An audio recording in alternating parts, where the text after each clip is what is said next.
I really like the way Desmond Shum talks about his wife, or ex-wife, in Red Roulette, a recent memoir. It's admiring, complimentary even, though certainly not always positive. And part of me has to think it's because deep in his bones, he is a Shanghainese man.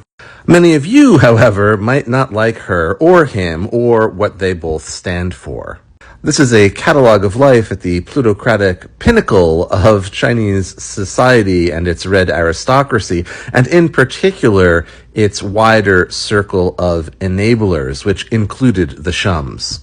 His wife, Whitney, was an intimate of the Wen family, who were at the very top of Chinese politics, the husband of the couple stepping down from the premiership only in 2013.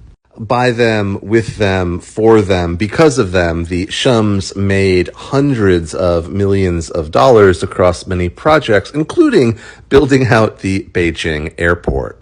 Those with long memories might recall in 2012 the exposés of the Wen family's wealth and the nearly $3 billion with a B dollars that could be verified only through public sources, thus representing probably a fraction of their ill-gotten gains.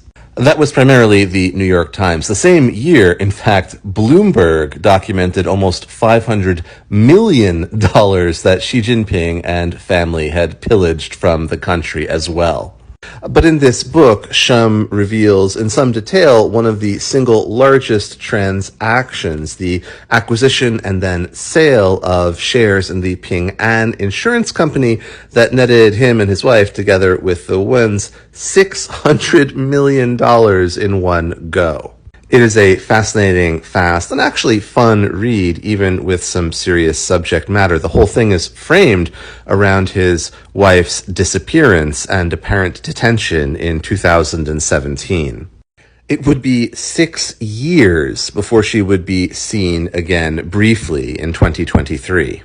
Full disclosure, I have met Shum and like him. He supported me in a certain way, and we passed a fun afternoon at the Pudong Shangri-La when he was at the kind of heady height of his powers. That doesn't mean I agree with everything in the book or that you should take it all at face value, of course.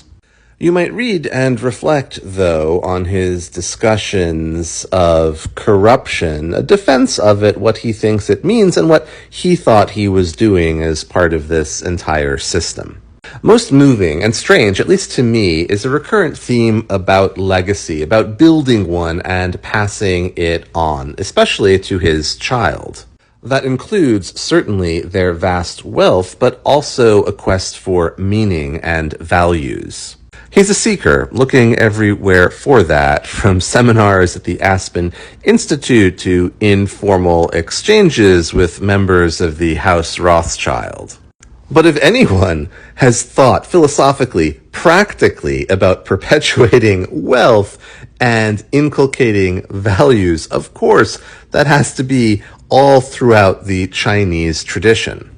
That we haven't done a better job of appealingly packaging this, perpetuating it, and drawing people into a civilizational conversation rooted in the Chinese tradition is in part Shum's tragedy, but maybe also mine.